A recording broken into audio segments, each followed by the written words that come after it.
தொடங்கிய ஏமனின் கவுண்டவுன். மத்திய இஸ்ரேல் தீக்கிரை.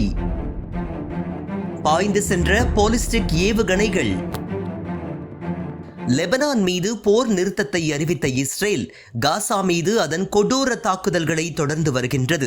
லெபனானில் போர் நிறுத்தம் செய்வதன் மூலமாக அமெரிக்காவிடமிருந்து அதிநவீன ஆயுதங்களை வாங்கவும் தனது படையை மீண்டும் வலுப்படுத்தவுமே இஸ்ரேல் இந்த போர் நிறுத்த உடன்படிக்கைக்கு ஒப்புக்கொண்டதாக தகவல்கள் வெளியாகி வருகின்றன.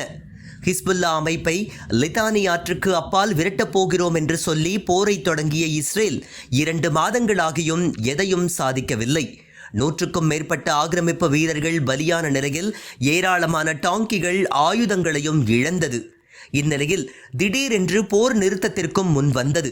ஹிஸ்புல்லா அமைப்பை பொறுத்தவரை இஸ்ரேல் மீதான தாக்குதல்களை நிறுத்துவதாகவும் அதே நேரம் வேறு வழிகளில் தொடர்ந்து காசா மக்களுக்கு உதவுவோம் என்றும் அறிவித்துள்ளனர்.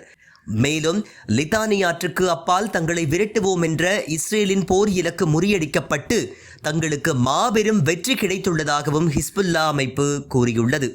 இதனிடையே காசா மீது இனப்படுகொலையை தொடர்ந்து வரும் இஸ்ரேலுக்கு பதிலடி கொடுக்கும் வகையில் ஏமன் தனது கவுண்டவுனை தொடங்கியுள்ளது. மத்திய இஸ்ரேல் பகுதிகள் மீது ஹவுதி படைகள் சக்தி வாய்ந்த பாலிஸ்டிக் ஏவுகணைகளை கொண்டு தாக்குதல் நடத்தியுள்ளனர்.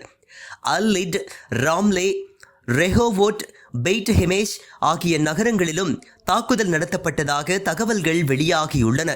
இந்த தாக்குதலால் ஏற்பட்ட சேதங்கள் குறித்து வாய் திறக்காமல் இஸ்ரேல் வழக்கம் போல மௌனம் சாதித்து வருகின்றது.